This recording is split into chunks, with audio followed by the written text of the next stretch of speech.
What's the name of the form? Why is it so important? Why do we have to do it right away? It's called the FAFSA, and it's very important because it's the free application for federal student aid, and you want to get any aid that you can, right? So it's important to start looking at this now, because this is the form that you need to fill out to get federal grants, to get loans, to get work-study programs. And in 2018, the government awarded $122 billion in these programs.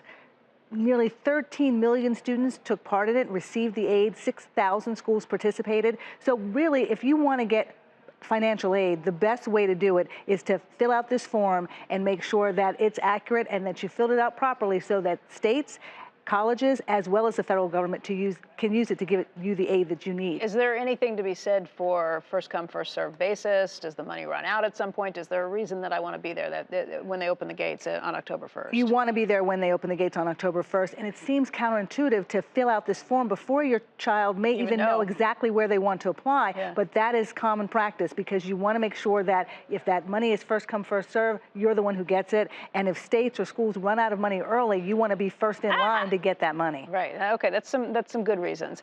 What about if you think you may not qualify for the aid? Should you still go through the process of doing this? And how do I figure out if I do? So many people think that they're not going to qualify for aid. And remember, aid is not just grants. It's also work study and loans. And so it's very important regardless of your income, for you to fill this out. But it's important to understand what's counted when you fill it out and what's not counted. One of the things to keep in mind is that the student's assets are going to be assessed at a much higher value than your assets. So if you have money in a 529 plan, again, that's in your name, that's going to be a favorable amount of money that is going to go toward their education. The other thing to keep in mind is that... Do you have to put that 529B money on the form if it's in your name, not theirs?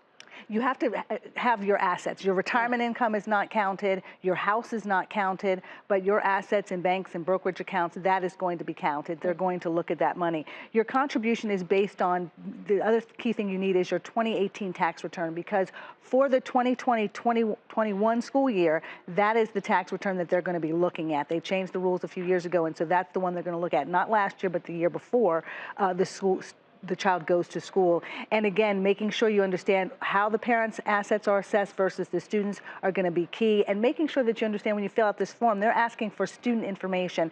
In those key parts, make sure the student puts their information in and you don't put yours in instead.